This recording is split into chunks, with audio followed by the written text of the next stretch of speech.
Hello guys, আজকে চলে এসেছি আরেকটা নতুন ভিডিও নিয়ে। আজকের ভিডিওটা হচ্ছে শিবরাত্রিতে আমি আর আমার হাজব্যান্ড দুজনে মিলে সন্ধ্যাবেলা একটু ঘুরতে বেরিয়েছিলাম। আর দেখো আমরা যেই মন্দিরটায় যাচ্ছিলাম সেই মন্দিরটা কি সুন্দর সাজানো হয়েছে। আর এছাড়াও কোন কোন মন্দিরগুলো আশেপাশে দেখেছি সব কিছুই তোমাদের সাথে আজকে শেয়ার করব। সন্ধ্যাবেলা কোথায় কোথায় ঘুরেছি সব কিছু। এখানে দেখো পুজো আরম্ভ হয়ে গেছে, সবাই বাবার মাথায় জল ঢালছে।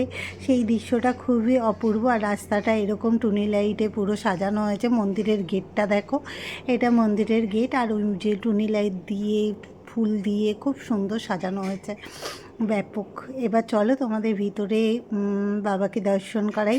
আর এখানে কিন্তু এই যে এই মূর্তিগুলো দেখতে পাচ্ছ শিব গৌরীর, এটা কিন্তু সেদিনের জন্যই নিয়ে আসা হয়, পরের দিনকে আবার বিসর্জন দিয়ে দেওয়া হয়। এই যে অপূর্ব সুন্দর দুটো মূর্তি। তোমাদের কেমন লাগছে অবশ্যই কমেন্টে জানিও।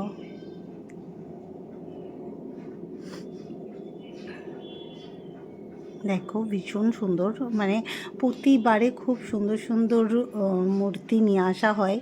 আগের বারে আমি ছিলাম না, তার আগের বারে গেছিলাম, তখনের ভিডিওটা রয়েছে, তোমরা দেখতে পারো। অপূর্ব সুন্দর। আর এটা হচ্ছে মন্দিরের ভিতরটা সাজানো হয়েছে, এখানে সবাই দাঁড়িয়ে অঞ্জলি দেওয়া হবে। আর এখানে সব অনেকে যেহেতু আসে, আর বিশাল বড় মন্দিরটা, তো দিল্লি রোডের একদম পাশে মন্দিরটা অবস্থিত। মন্দিরটা খুব সুন্দরভাবে সাজানো হয়েছে, দেখতেই পাচ্ছ।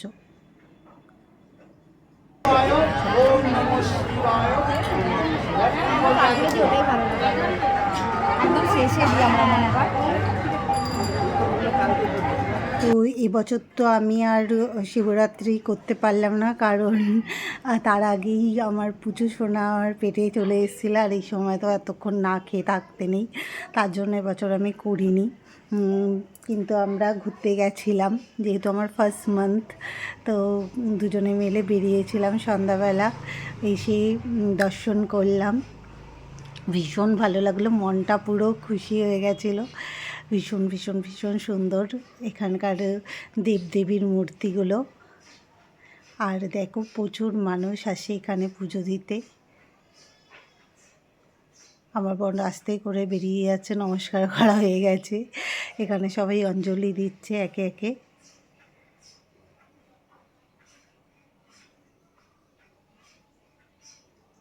তোমরা কারা কারা এবছর শিবরাত্রি করেছো অবশ্যই কমেন্টে জানিও। আর আমার ভিডিওটা যদি তোমাদের ভালো লেগে থাকে তো অবশ্যই লাইক ও সাবস্ক্রাইব করে দিও, পাশে থাকা বেল আইকনটা ক্লিক করে।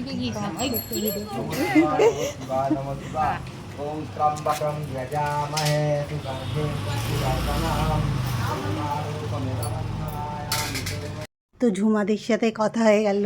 ঝুমাদি সন্ধ্যাবেলা পুজো দিতে এসছে। আর ওই মন্দির থেকে বেরিয়ে আর একটু এসেই আমরা ভেবেছিলাম এখানেও হয়তো শিব পুজো হচ্ছে, শিবরাত্রির উদযাপন করার জন্য সবাই এসছে। তো এসে দেখি না, এখানে রাধাকৃষ্ণের কীর্তন হচ্ছে, সবাই বসে রয়েছে। এখানেও কিছুক্ষণ টাইম কাটালাম, ভীষণ ভালো লাগলো।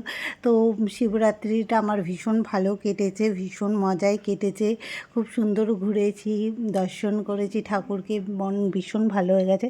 তোমরা কারা কারা এইরকম কাটিয়েছো অবশ্যই জানিও। আর আজকের মতন এখানেই শেষ করলাম। সবাই ভালো থেকো, সুস্থ থেকো।